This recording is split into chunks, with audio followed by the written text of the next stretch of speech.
Good evening, everyone, and welcome to the Iberian Horse Alliance's monthly webinar series. Tonight, we are delighted to welcome Olivia uh, of StableFeed. Um, Frustrated by limited results from conventional approaches, this whole food products was designed to keep our horses healthy and stable feed. The company uses science and real foods, including unique ingredients to support systematic health in horses. So please join me in welcoming Olivia. Thank you for having me. I know I'm a fill-in for Mary tonight, but I'll just introduce myself a little bit. I obviously, like Susan said, I'm Olivia. I have worked for StableFeed now, going on my seventh year, I believe. I started working for Mary in college. I graduated from the University of Minnesota with my animal science equine emphasis degree, where I focus primarily on nutrition. And from there, I was always the curious one in class that would ask the way more in-depth questions about, the health of our horses, how food creates health. And from there, I obviously was kind of not the norm. And when I found Mary, actually, when I was working at a feed store, and when I do presentations for barns, I have this slide and it has like one of our carrot chia biscuits on it. And what I say is like it all started with a chia biscuit because she was sitting across the table and my boss at the time was like, "Can humans eat these?" And I was eating my lunch on break and Mary goes, "Well, yeah, it's all food, it's all natural." And my boss slid the biscuit over to me and said, "Here, eat that." And she was not a lady you said no to. So I was like, oh my gosh, my boss is making me eat a horse treat right now in front of these people. And so from there, I stuck with Mary, and the rest is history. So I was her first full-time employee. We've grown at an amazing rate. It's been amazing to see horse owners switching their mindsets to more of a whole foods approach in how to feed our horses instead of focusing just on, protein, fat, and fiber. People start asking questions now and are more inquisitive about, well, where is that ingredient coming from? How is it being processed? Because that obviously makes an impact for our horses. So throughout the 7 years that I've worked at StableFeed, I now do the main portion of our microbiome testing. So we also test the hindgut microbiomes of horses. And we relate that a lot to then how are they being fed? Because obviously the microbiome was basically created using food of what the horse is eating, and that's extremely important. So more and more research is coming out about the link between health of the horse and the microbiome because it's responsible for all 11 health systems of the horse. So we like to think of stable feed as having a complete loop for horse owners. We either by doing a nutrition consultation or by testing the hindgut microbiome of your horse, we then help you rebalance that hindgut microbiome, look at your diet of your horse, and look at how best to optimize it, eliminate as many supplements as possible if you can. And then we're very hands-on. We like to stick with our clients long term and hear how your horse is doing with that transition. I mean, my favorite is hearing people like years later being like, my horse has still been on exactly what you told me to for, 2 years now and is doing amazing. Or if something does happen and they're like, hey, he was doing amazing. He unfortunately had to go through XYZ. How do I get him back to what he was? We're also there to help horse owners with that too. So we really like to think of ourselves as an equine wellness brand, less about just promoting products and selling products, but really promoting a wellness mindset for our horses.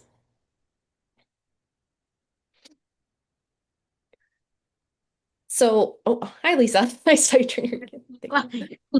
I was just going to let you continue on into your Okay, perfect. little talk. Yeah. Yeah, no, that sounds good. I'll kind of start with the microbiome portion just because that is um really where I like to start with a lot of people. So even if your horse doesn't necessarily need a microbiome test, there's a lot to learn about how what you feed influencing the microbiome of your horse. And there's a lot of recent research coming out, especially in the UK. The UK is like 20 years ahead of us in this type of research. But the link between metabolic symptoms or metabolic diseases in horses and particular bacteria in their hindgut microbiome. Now, it's not necessarily there for as a diagnostic tool, but it's there to kind of raise some flags of like there's actually a connection between this group of horses that have similar microbiome bacteria levels, and they all coincidentally have EMS symptoms or metabolic symptoms.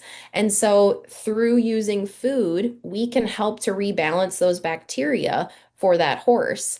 And I know obviously I'm here talking on the with the Iberian people of the world, I would say. But that's obviously a concern for a lot of those horses. And honestly, any horse. I'll never forget at one of the vendor events, I was talking to a lady and saying, well, all of our products are low starch, low sugar. And she kind of cut me off and was like, it's fine. My horse isn't metabolic. I don't have to worry about that. And that kind of made me stop to think back of like, that's an interesting thought. So she's under the impression of, well, if my horse doesn't have it, I don't have to worry about it.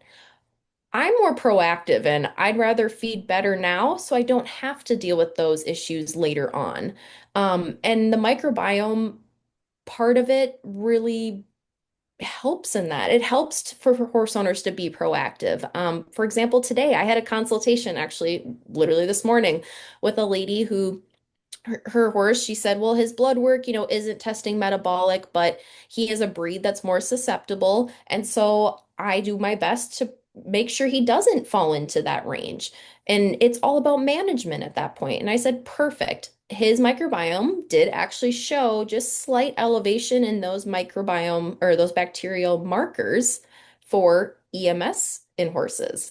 And so I told her, I said, actually, he does have some of those just slightly elevated, nothing super concerning at this moment, but it's a direct correlation to what you're seeing on the outside of it may, he's more susceptible. It doesn't mean he's directly has that at this moment. Again, not a diagnostic tool. We're not being vets, anything like that. But it's just like blood work. It's all kind of about digging deeper into what's really going on internally and how that can affect the external response that you're seeing in the horses. So, very cool stuff. It's always evolving, always coming out with new information. I mean, that research paper Mary, I think, put on my desk about 4 months ago at this point, and my immediate response was, "Oh my God, how many horses did I miss that had these markers and we didn't know?" And she was like, well, that's just what happens with research. We're never going to know everything. And especially with horses, there nobody makes money on horses. If you do, wow, they are hiding a big secret from all of us on how you do that. But there's not a lot of money towards equine research. And so, and a lot of the times, the research you'll see is like two horses. Well, okay. I don't consider that really in-depth research, but it's forever evolving. I mean, some of the testing that we do, it still has a group that says unclassified. That's still bacteria that microbiologists have not yet identified. Like that's huge. That's a huge group of who knows what they are, you know? One really cool thing about the research that's been done, and we actually got to participate in it, and hopefully once it's published, I'll have to share it with Lisa so she can post it, but is Mary and I went out with people from Animal Biome. We work with Animal Biome as our microbiome testing facility. We went out with some of them to Teddy Roosevelt National Park. And for 1 week, we followed around the wild horse herds. One of the coolest experiences of my life, by the way. Like that was our little guide person, Deb Lee Carson. If anyone needs amazing wild horse imagery to buy and print out in their house, hit her up. She's amazing. But she has studied these horses from a photography standpoint for, oh gosh, I don't even want to butcher it. It's decades. So she knows, which horse's dad is whose, is related to what. But she got park and really test the different horses within the different bands. And these bands are spread out across, I mean, thousands and thousands, thousands of acres. So they all are eating very different things. And so what our goal was to test at least 60 horses. I think we aimed for 70, and by the last day we couldn't sit and watch horses and wait for them to poop any longer because it was so hot. But I think we got like 62, which is huge for a horse study. I mean, that's massive. But we went and collected poop from different areas of Teddy Roosevelt National Park. So there was everything from, like the super dry, coarse, like stemmy grass and they were drinking, I mean, not even joking, they were drinking out of mud puddles. And the horses looked fabulous. I mean, people now who own horses would have been mortified by these horses and what they were eating and where they were drinking from, but these horses looked amazing. And you could drive 10 minutes down the road and it's a beautiful river running through it with lush, tall green grass. Those horses that were, drinking out of mud could easily walk the 10 minutes, and go eat that, but they choose not to. They feel they have everything they need in that area and that its own little ecosystem. And so we then, like I said, collected poop. And so Animal Biome wrote a paper comparing the microbiomes of these different wild horses. We then collected samples from domesticated horses, both eating our feed product, our Seasons Biome blend, and horses who were not eating our feed product. They could have been eating anything. We didn't care. It just couldn't be ours because we wanted to compare the three groups and see how they were different. Now it's not like a conventional study where someone walks up to you and says, "What do you want the results to say?" And we tell them and they alter the data. No, we were like, well, I guess it'll say what it says. If it doesn't prove out our hypothesis that they're all going to be very different, that's interesting. But it did show that the bands of horses where they ate were different in their microbiomes. It was completely different. And so we're hoping that I think that I can't remember what the last status on that paper was. I think it's out for, peer review basically. So they're reviewing it before it's officially published, which will be really exciting. So once that comes out, we'll be broadcasting that everywhere because we're a participant in it. Um, but it's one of those things where the deeper the research goes, I mean, Carol Hughes out of the UK, she's with Equibiome. She is the one we first worked with, and honestly, I still follow her research. Her website is full of information. You can go down many rabbit holes on her website of information, but she does it just out of the love of horses and the love of knowledge for evolving the microbiome information. But she's gone in so far as, is there a different microbiome for dressage horses than eventing horses? Breed specific. There is information out there that the Iberian horse microbiome is slightly different than any other breed. There's so much to unfold and we'll forever continue learning.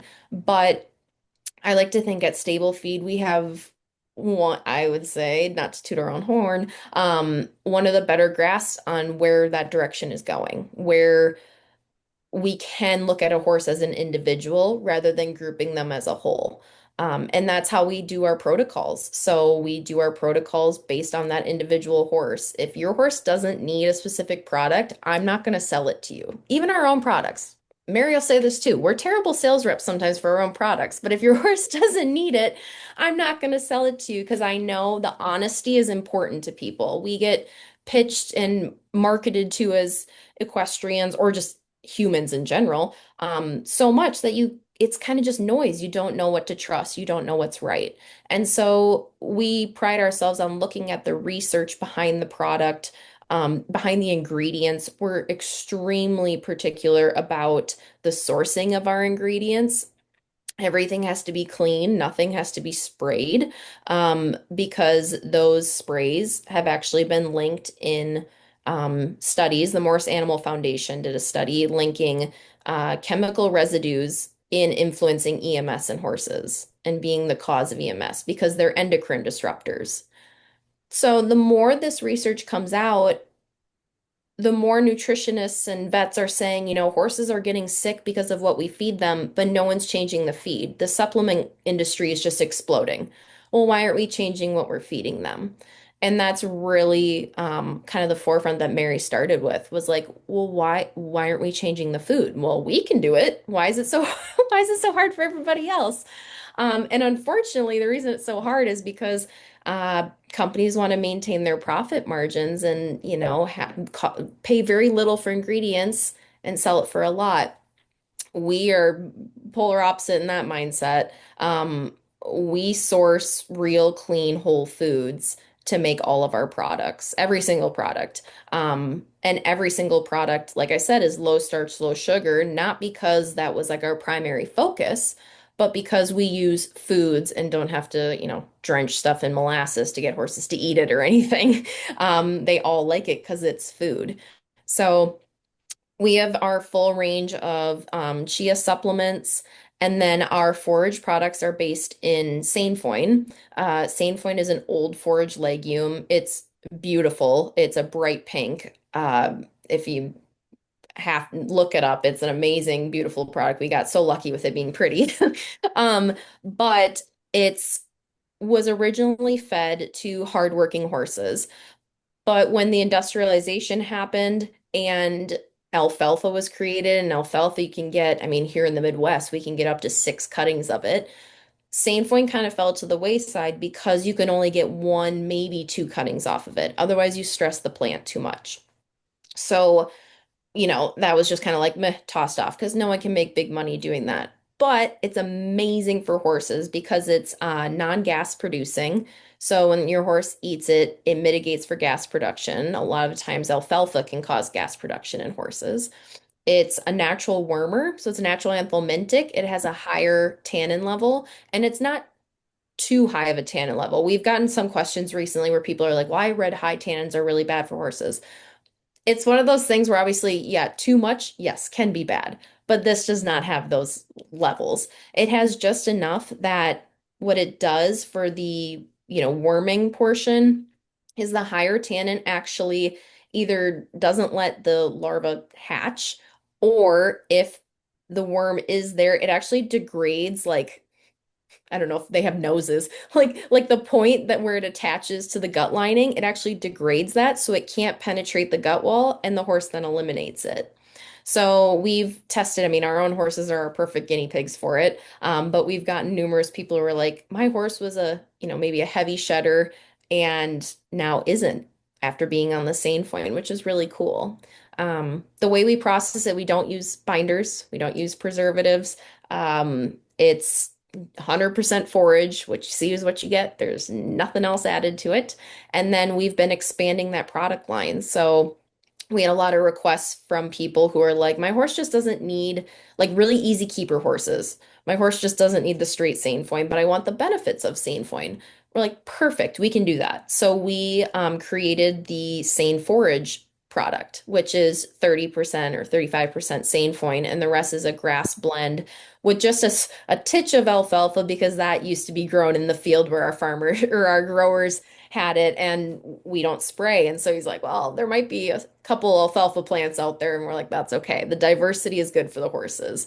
But the Sain forage is really amazing. And I've actually heard from many people that their horse like the Sain forage over the Sainfoin. And I think it's because they like that diversity of the forages that are within that pellet. But you still get the amazing benefits of the Sainfoin. So for like easy keeper horses, simple is better. And my top recommendation for feeding them is like Little bit. a forage pellet and then a high quality vitamin mineral on top. And you're pretty much good to go. Like that, just simple, clean and simple, is just amazing for them. And they do amazing. Some people think, if they don't feed them 10 different supplements, their horse is going to fall apart, but that's not the case as long as you're sourcing from a high quality place for each of those. Um, from the Sainfoin, Mary then, of course, was like, okay, well, if I can do this with, chia supplements and just forage pellet, what about doing a feed? Why can't we do a feed? And the feed took about 2 years to create because when Mary went in with our feed scientist to create this, his system did not have a lot of food in the system for values. So, in order to hit a certain vitamin A and E level, he was like, well, we're just going to type in vitamin A. And she's like, no, we're not going to throw in a synthetic form of vitamin A. We're going to use carrot meal and wheatgrass. And he's like, well, that's not in my system. I don't know what those values are. And so it took 2 years because Mary went in and actually, tested and looked up research for what all those levels are that are in the wheatgrass and carrot meal to create the certain levels that she wanted in the feed. So all the levels in that feed, are using food.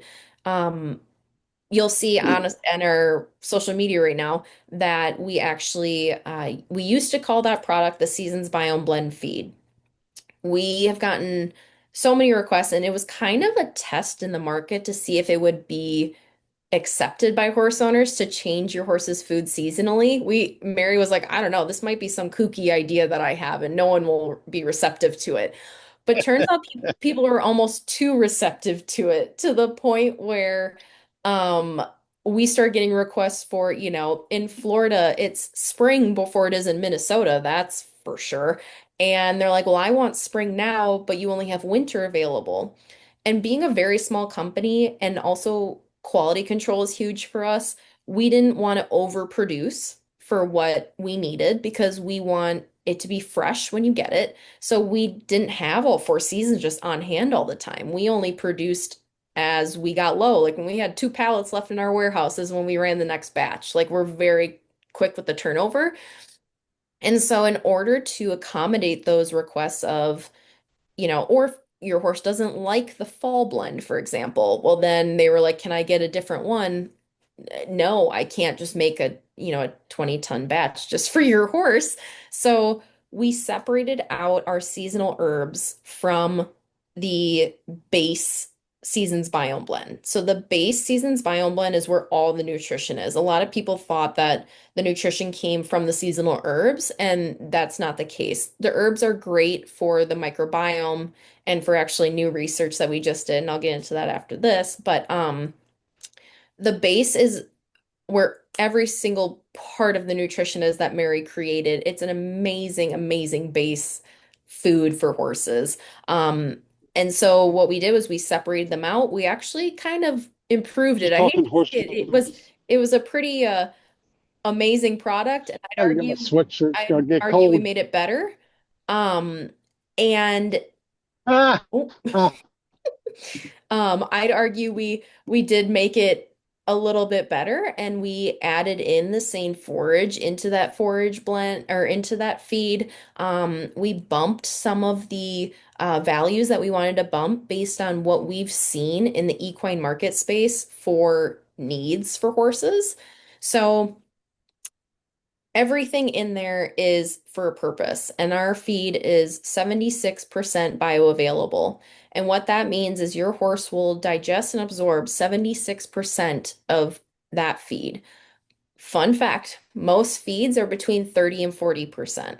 So when you look at the back of a feed bag and you see the feeding requirements, and when you actually do the calculation for your horse's weight, you'll notice it's way higher than anyone would actually feed. I mean, some of them are up to 10, 12 pounds. Like you're like, I just have a 1,000-pound horse and it says 10 to 12 pounds per day. Well, that's because your horse has to eat those 10 to 12 pounds to get the bare minimum nutrition that's on the back of that bag. And what I was taught in school was those, bare number or the NRC guidelines, the most boring handbook ever to read, fun fact, but was created to create those numbers that feed companies have to follow. Those numbers are there to keep your horse alive. So those numbers are the bare minimum that they need to hit in order to keep your horse's heart beating. Does not mean your horse has to be healthy or anything. And so Mary looked at those numbers and was like, I want to feed a horse for health, not just to keep them alive. Like, that's great. Yeah, obviously. But we want it for health.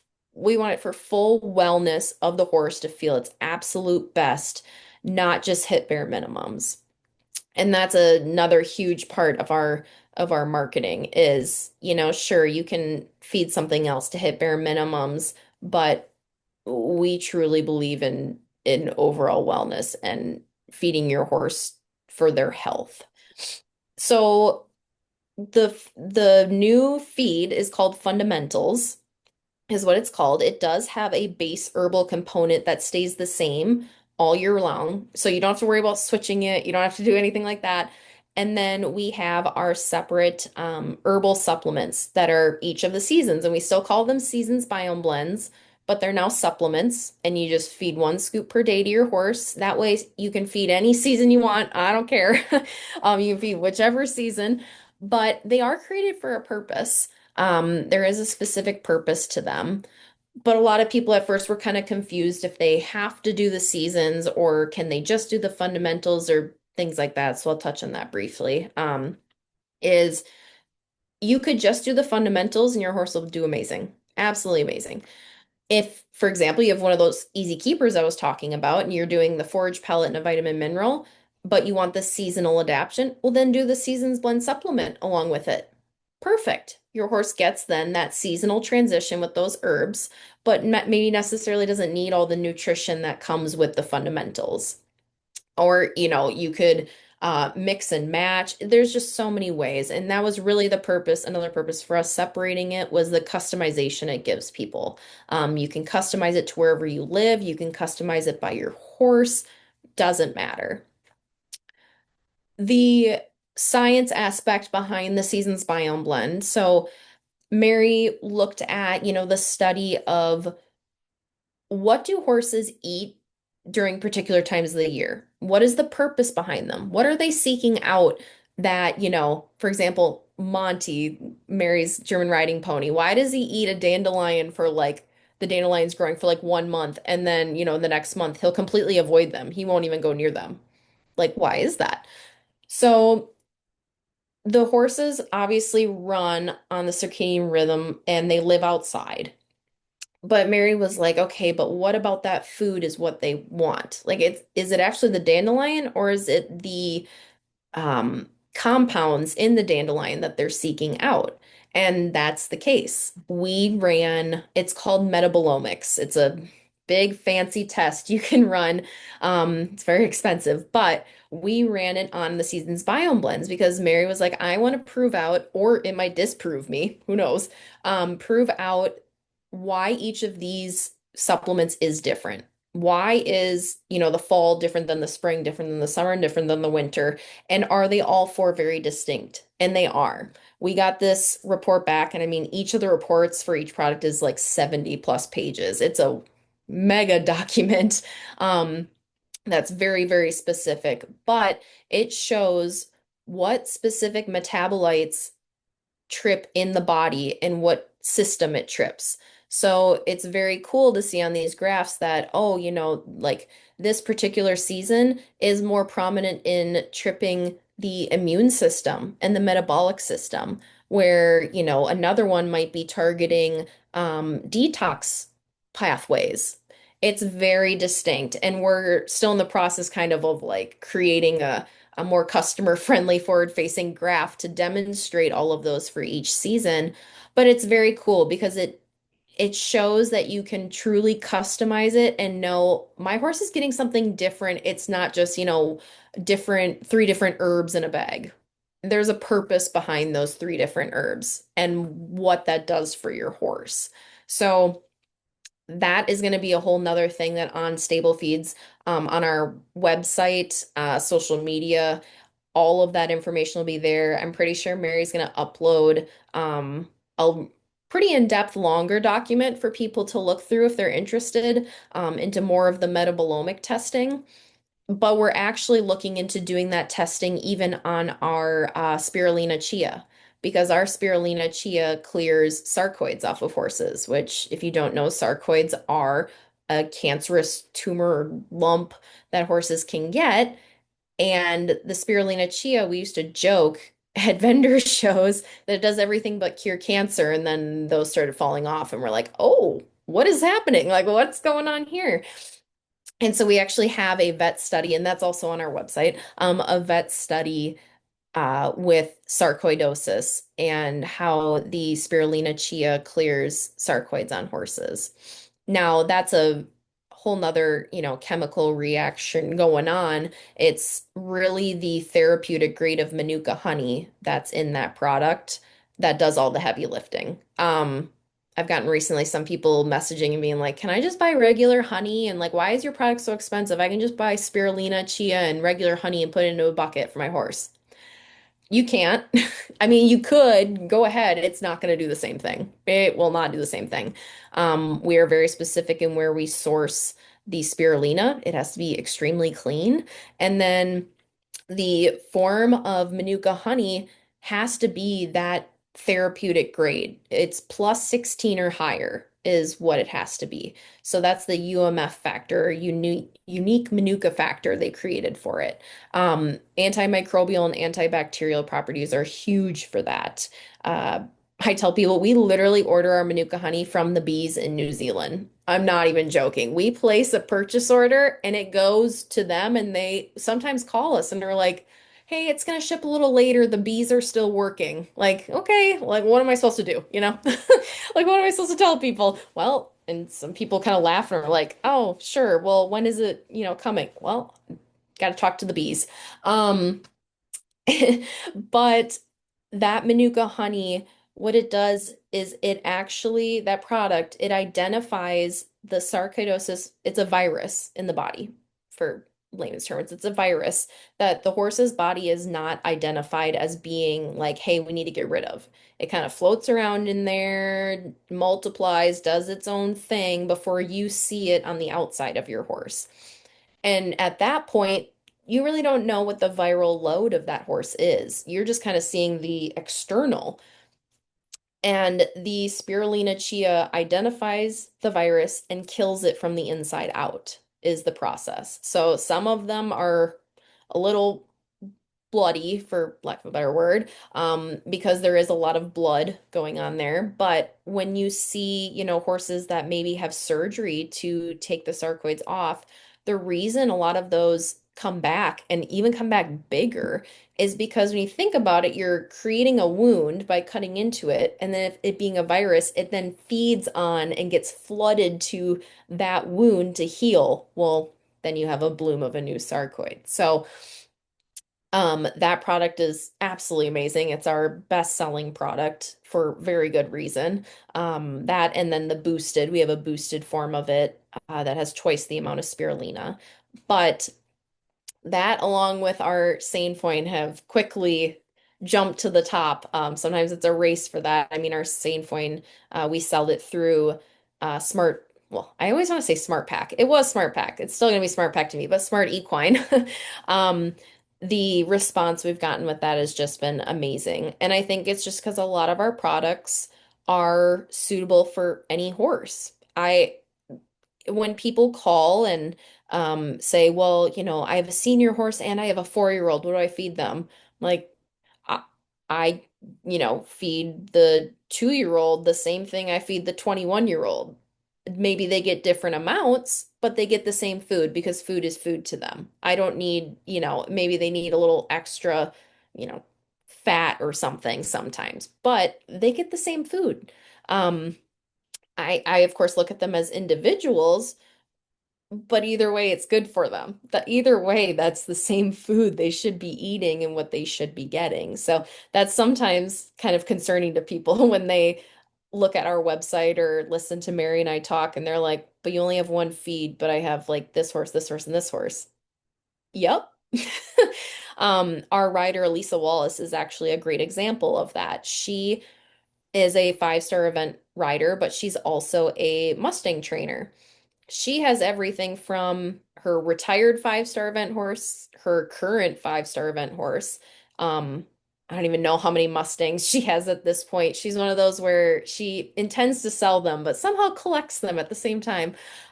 She has her really old horses, and then brood mares and babies. They all get the same food. They all get our old seasons biome blend and our fundamentals, our current fundamentals. And at first, she was like, well, who gets what and whatever. She's like, nope, they all get the same thing. And weirdly enough, for the horses that needed to maybe lose a little weight, she goes, they did. They kind of lost puffiness and inflammation, which looks like weight from the outside. And she goes, but then for my harder keepers that needed to put on some muscle, it did that too.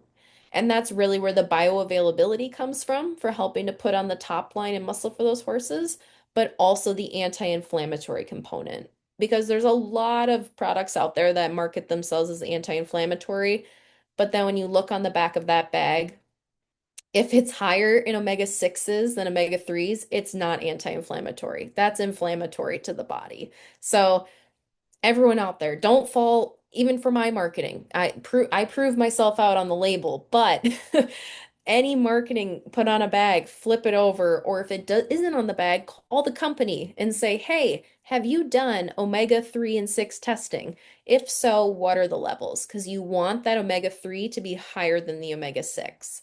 If they haven't done that testing, I I don't know. I would probably be like, "Well, you probably should." That's my 2 cents in that. But that's really kind of the biggest change people notice when they switch to our products is like, wow, my horse looks like he lost weight. Well, if you put a side-by-side comparison, and actually I think I just did a social media post. So if you look on our social media, it's a great example. This horse lost so much inflammation in his body. Now, a, you know, I don't know, an average horse person who isn't down this whole foods track might have looked at that horse and been like, he looks fabulous. The owner called me and was like, I have to inject him all the time. He's irritable under saddle, but yet everyone says from the outside he looks great. And she goes, but I know he just doesn't feel good. He just is crabby and just it just doesn't feel good, doesn't like to be brushed. But she's like, from the outside, everyone's like, look at how amazing he looks. So I went through with her. We did a nutrition consult, and she couldn't at the time afford the feed. And I said, that's fine. I don't care. But let me still help you. Let me still help because I think there's a huge inflammatory response going on in his body. And she said, okay. So she switched him to, I believe he's on the Sain Forage and a vitamin mineral. He is a harder working horse, so we did add in a couple other things for him and then provided some gut support for temporary because he moved barns, so that was stressful. And then she sent me this photo and she called me almost immediately too. And she said, oh my gosh, I can see the veins in my horse's legs for the first time since owning him. And at first, you kind of think like, oh, that's kind of freaky. But it's because when you zoomed in, and I think I zoomed in hopefully pretty well in that social media post, you can't see any veins in this horse's legs or body. So he's just puffy. He's systemically inflamed to the point where you couldn't see that. And now she's like, I actually think we have some work to do on muscles and stuff. And I said, yeah, I think you're right too. It was all camouflaged and people thought he was well muscled when really no, it was just puffiness and inflammation we needed to get out of his body. And now we can work on the process of putting on appropriate muscle where he needs it. But his legs look fabulous. And she's like, he's not irritable under saddle anymore. He wants to go. He's happy to eat his meals every single day, where before I mean, she said she'd have to throw out his food because he would just sit and get gross. Um, he's continuing to do amazing, and she's really excited. I think she's going to switch him to the fundamentals when that comes out because she's just so happy with the response. And she's like, my vet is shocked, and my trainer is shocked of the difference. And I said, I really hope they know and see the true difference of why this happened. Not just a fluke. It wasn't just, oh, he's magically, like happier. No, it's the visible side by side to the average eye might be like, well, I don't get it. What's the difference? It's pretty remarkable. He's way less inflamed, and we get cases like this all the time. It's it's really amazing and it's really cool to see. Mary likes to say she's like the biggest fraud for saying Whole Foods is what we're supposed to eat and that's like some revolutionary thing. It really shouldn't be. It's the way they're meant to eat. It's very similar to, and I'm pointing at my dog who's next to me. It's very similar to the trend that's happening in the dog and cat food sector right now of feeding raw. Obviously, a lot of vets and a lot of people kind of diss that and say, oh, that's unsafe. That's, whatever. It's less about raw and more about species appropriate. And the same goes for horses. Forage first. I'll never forget when someone walked in and told us they sat in on a nutrition seminar and the nutritionist was preaching feeding more grain than hay and saying, cut back on the amount of hay, and save money there and feed more grain. I just, that, that shook me and was like, where are we going? Why is this?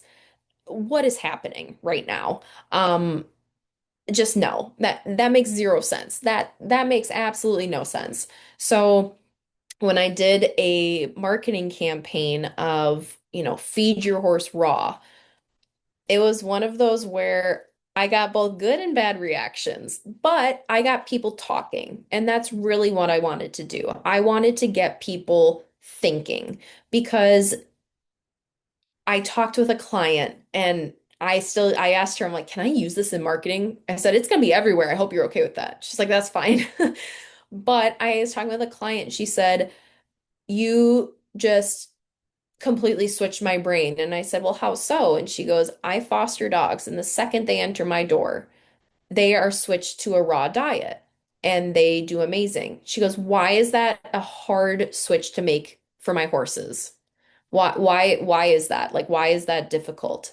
And I said, that's just kind of what everybody's been taught over the last, well, I don't even know how many decades at this point, is this is how you feed your horses. It's the science you can trust. This is what you're supposed to do. And no one's really counteracted it and been like, well, wait a minute, that doesn't really make sense. Why don't we do this instead? The dog and cat food industry, people did that. People asked questions. People stopped. One of my favorite Instagram accounts to follow if you're at all interested in this kind of stuff for your dog and cat or just in general is Dr. Karen Becker. She is fabulous. She created I think it's called the Forever Dog Book, and it's amazing. I mean, it studies dogs that live to be in their 20s and says, what is different between that dog and the dog that might die at 6 because of cancer? What is the difference here?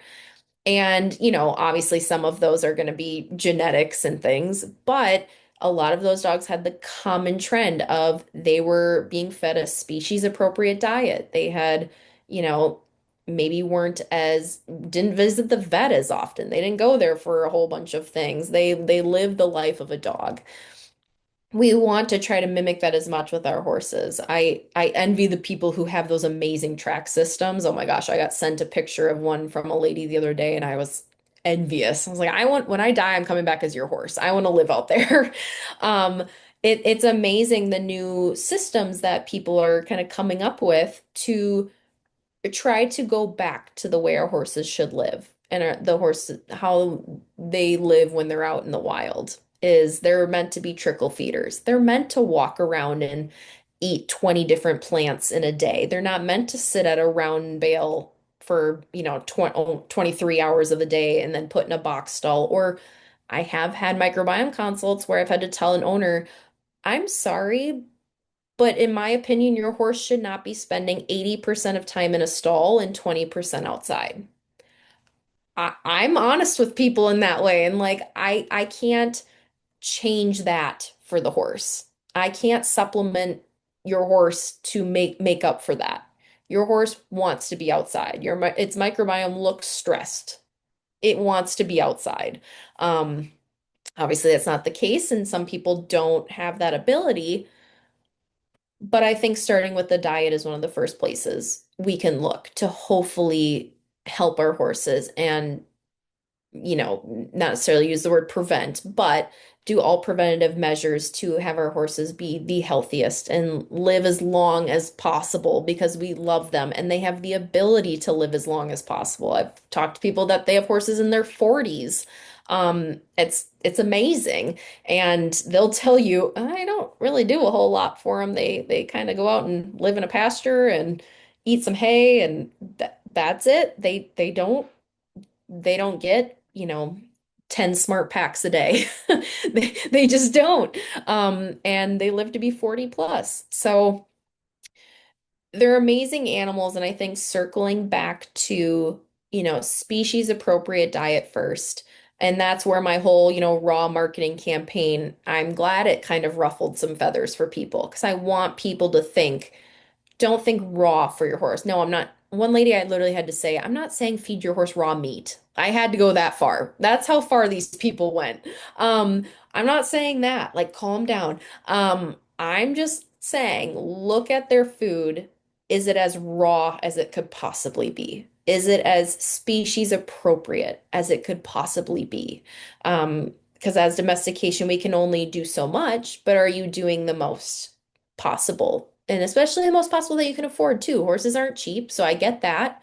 Um, but yeah, that was an interesting marketing campaign. But I'm glad the first year I did it, yeah, that was the year that I ruffled some feathers.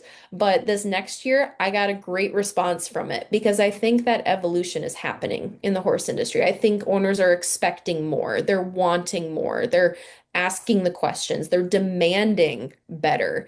And as corny and cheesy as it sounds, like your vote is where you spend your money and where you put your dollar for it. So, yeah, just like with the dog and cat food industry, I'm so happy I got into, well, I'm so happy I'm with StableFeed, first of all, but I'm so happy I got into a career path and with a brand that I know will be along or will be here for a long time because we're at the forefront of that kind of revolution, if you will, for transitioning the horse feed industry, I hope.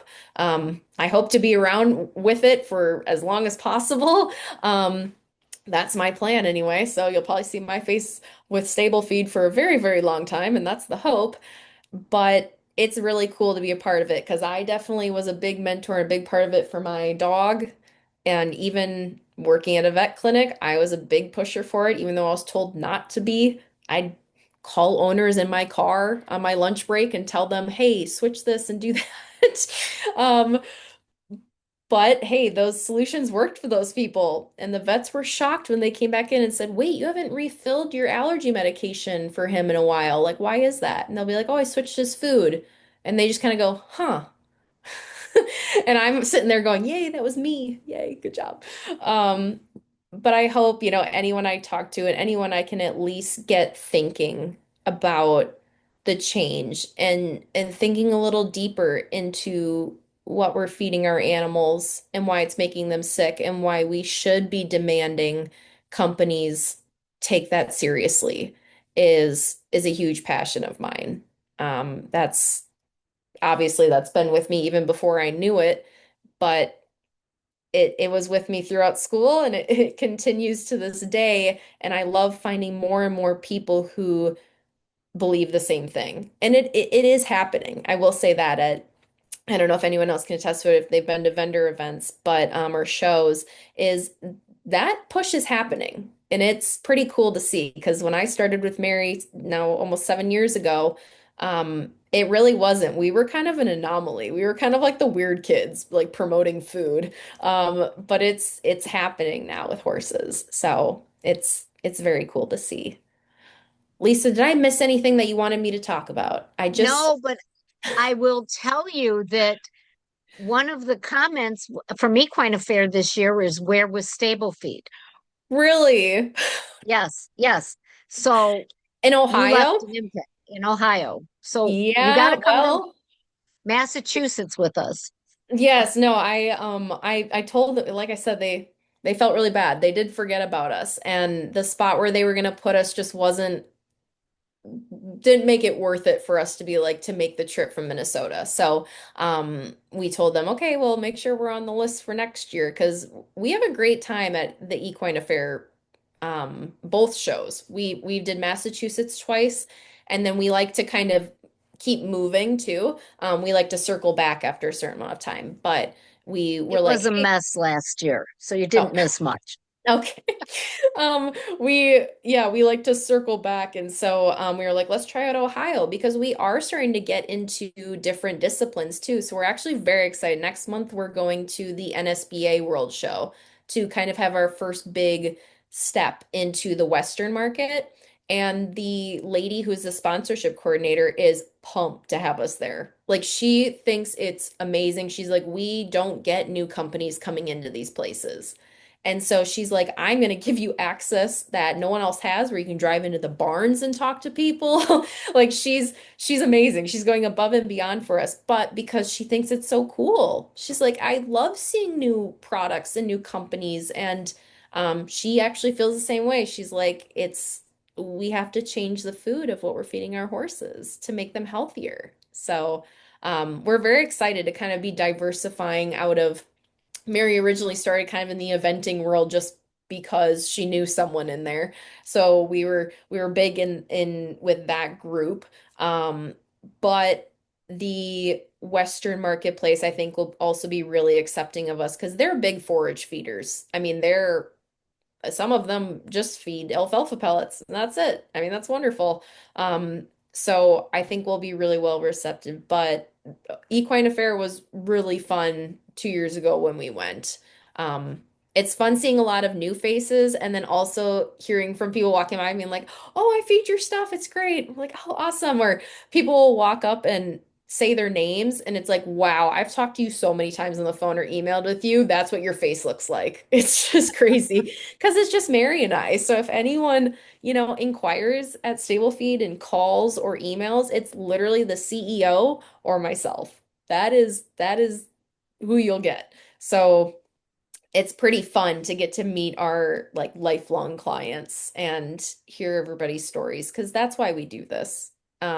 Really, at the end of the day, Mary's always said the second we stop, the second someone comes in and isn't looking at the health of the horse as our first priority, that's when we close our doors. That's an absolute no. The first priority is horse's health. And so when I ask people like leave reviews, I want to see reviews because sometimes those make our days. I mean, those comments and reviews that people leave about how our product has saved their horse or, just kept their horse healthy. Oh my gosh, it means the world. And I love even sharing it with our other staff. So we have two people in our kitchen who hand make our chia supplements. One of them, she just had her birthday, yeah, 2 days ago, and she's 77, I think. Um, she's our kitchen lady, our kitchen manager. But I love bringing the stories back to them to show, like, look, you're making a difference. I mean, we really care about our employees in that way, that it's like, I want to show you, look at the impact we're having. It's really fun. It's really cool to see. Thank you. Got Susan, take it away. Well, I had a question. Yes. Um, so I found that dandelion situation interesting, and I was thinking about the seasons and how Mother Nature provides different things at Yeah. different times. Even in the same plant, it'll change over time. Yes. So has anyone tried to do free choice with the seasons to see if the Oh. horse at a particular time would be more interested in that and not this, and then I goes along think that way? I probably honestly no, probably not because we would only produce for that particular season. We did Hmm. have we would always have 1 month of overlap. So like on the back of the bag, you would have seen, like June to this and then to like September and then September to this. So there was only ever like a 1 month period where you have overlap. But now that would be really interesting to see when we have the separated herbal blends of if your horse would go. My thing would be they'd probably eat all of them at first. That would be my only thing is they'd probably go through and eat all of them and then you'd be like, "Oh crap, having to like restock them every day until they eventually chose one or the other." Because I find those the clients who tell me they do that with minerals, like the different mineral tubs and buckets, I find that so interesting to hear, oh, my horse preferred this today or for this week. And then now they won't touch it and they've kind of moved on to something else or a mixture or combo. So that would be really interesting to see with the season's biome blends because we've proved it out that, it impacts certain body systems. Um, but would they now select certain things.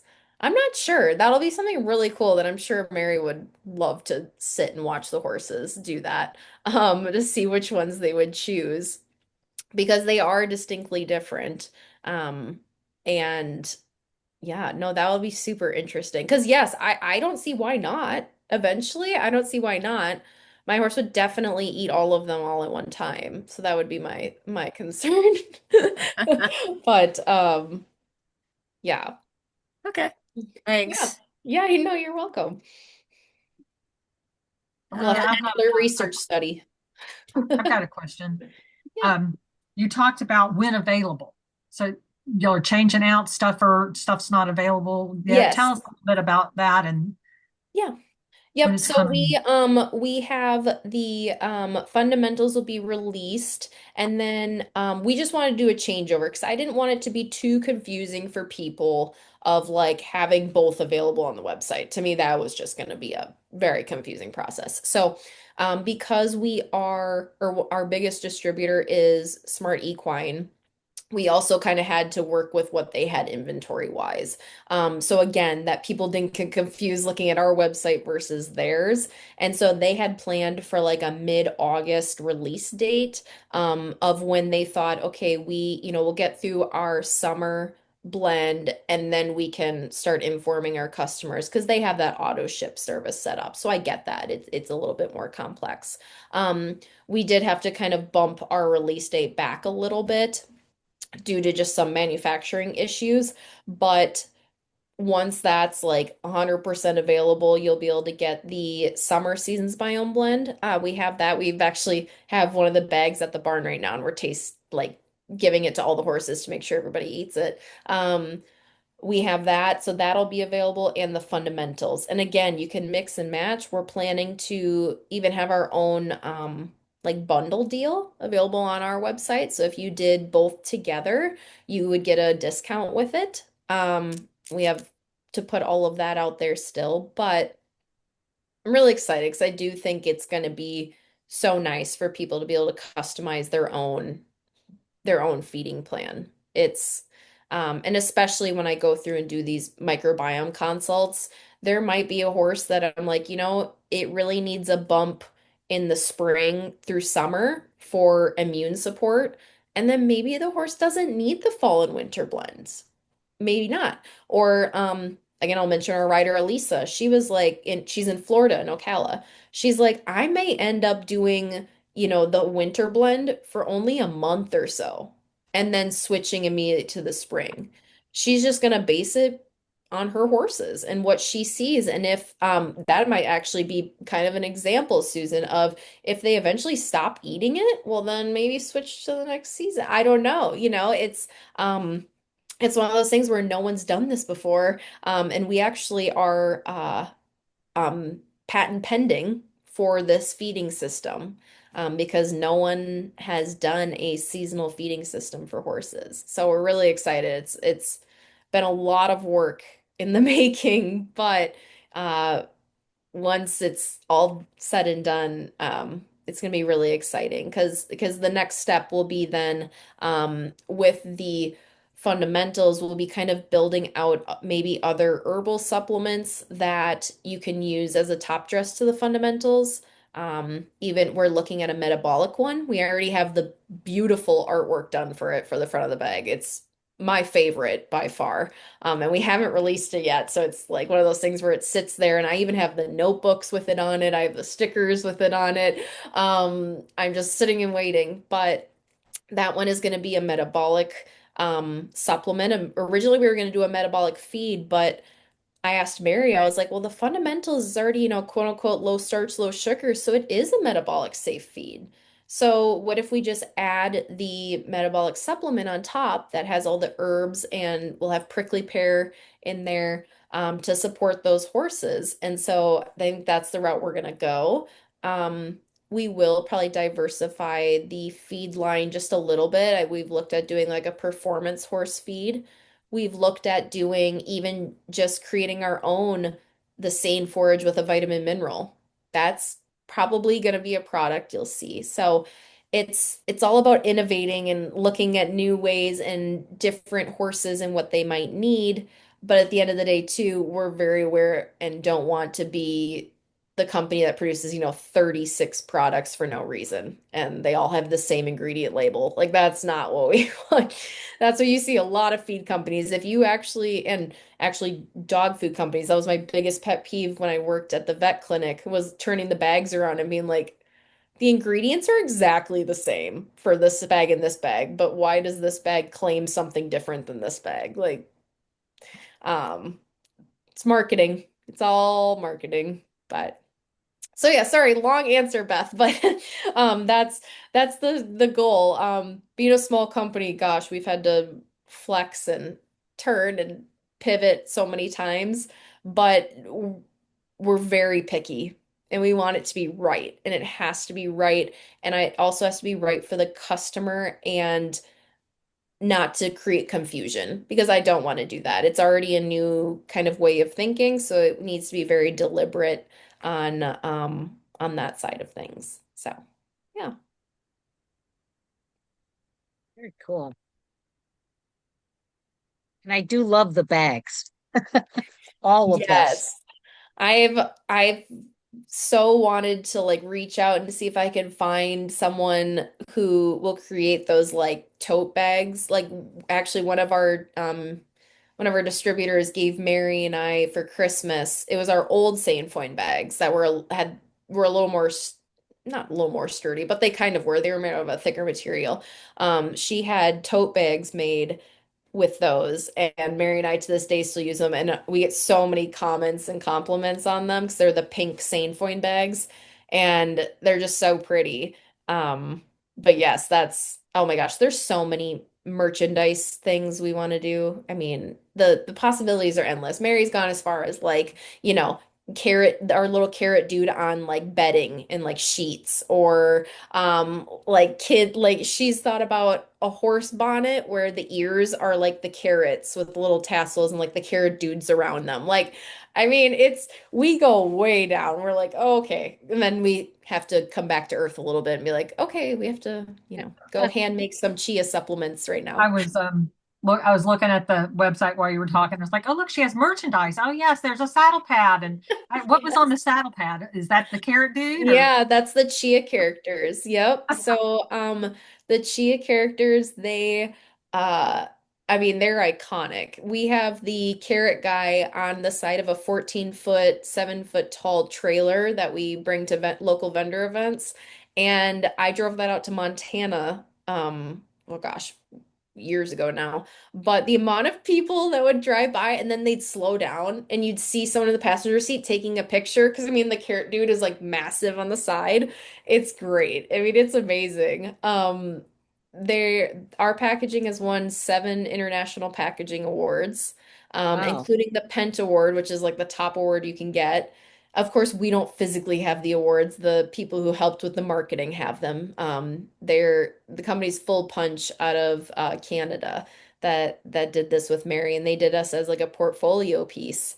And it's to this day still one of their top companies. So the artist who did the carrot dude, or not the carrot dude, did the chia characters and the Sainfoin bag. Her name is Jackie Oakley, and she's out of Canada, and she's working on a few pieces for us. And then the person who did the Seasons Biome Blend bag and the Saint Forage is Debbie Angelotti, and she's local to us. So obviously they're all kind of the same look, but yeah, our backdrops that have them blown up, a lot of people Yeah, like to they're stop and great. like take pictures with them, and they're really fun.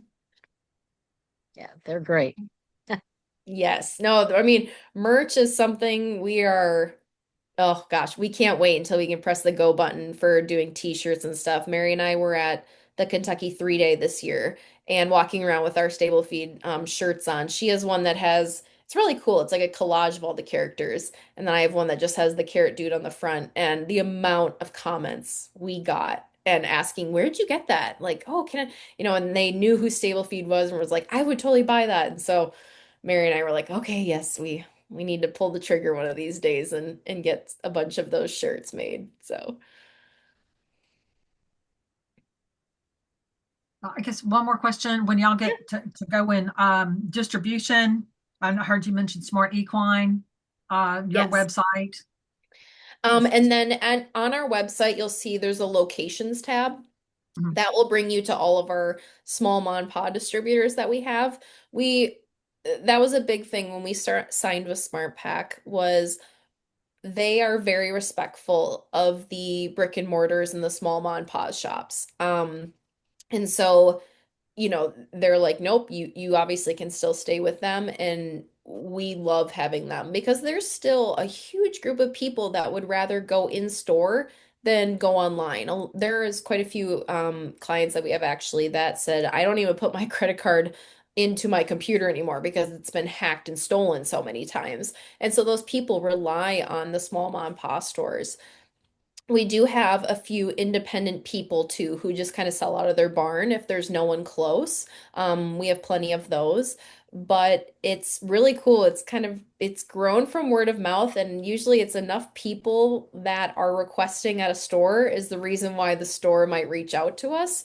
We have two forage dealers actually that reached out and now carry the products, and they're like, they don't even carry bags of stuff. Like they're normally just selling hay bales on a truck.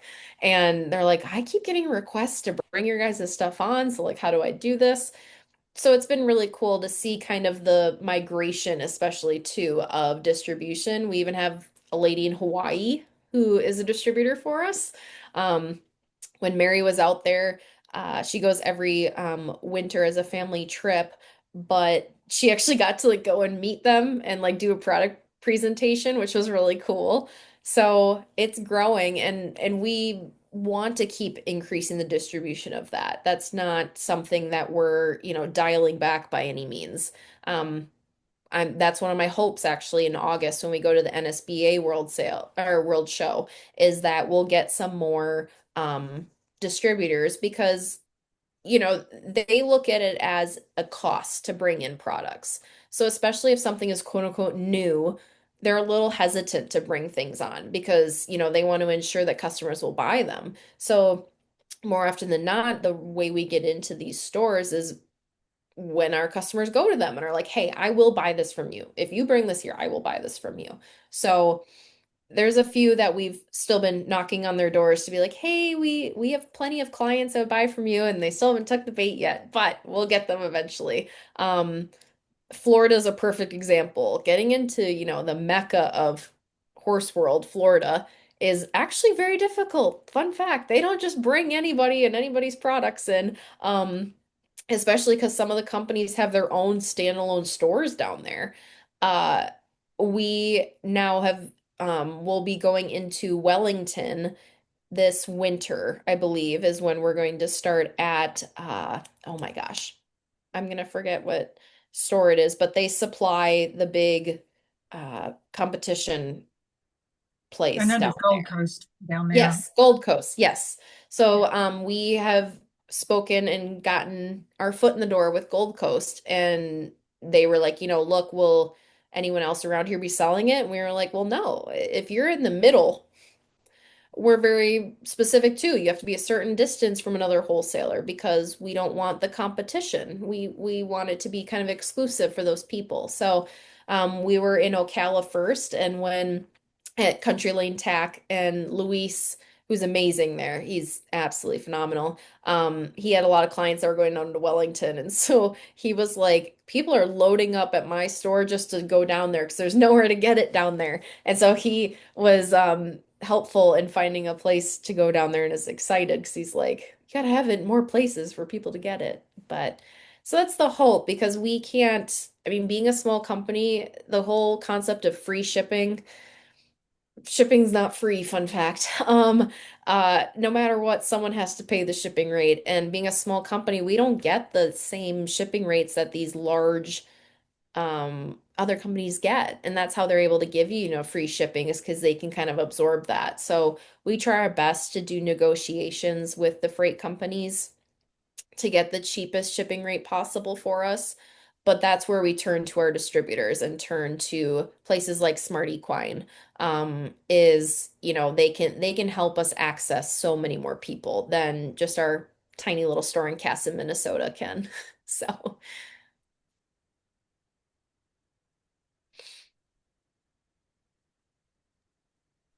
Any other questions?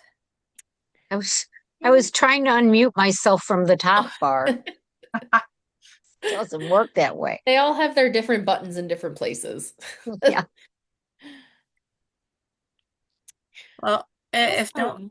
no one has any more questions, I just really appreciate and thank you for your time and the Yeah, of information you course. provided. And we're Yeah. so happy to have had you on and so we could spread the word because Yeah.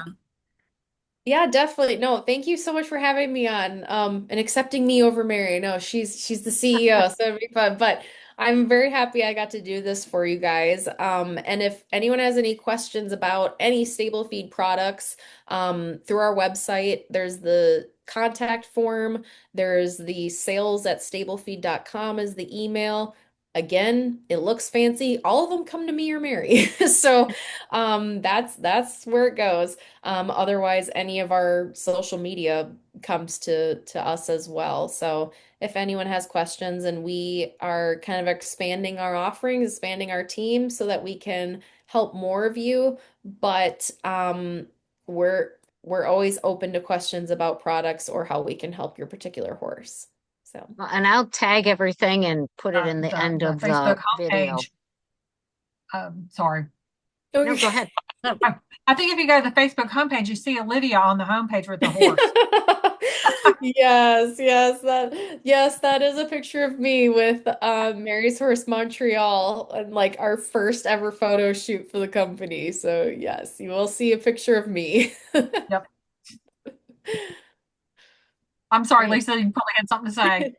No, I was just saying I'll put all the info on the end of the video Perfect. because I want to get this up on YouTube. I think there's going to be so many people really Yeah. interested in listening to what Olivia had to say. It was a great webinar. Thank you so much, Yeah, Olivia. you're welcome. Yeah, you're welcome. And if I, again, like I said, if I missed anything else, just let me know. Send me a message for your particular horse. We get it all. So it was great. Thank you so much for having me. I really appreciate it.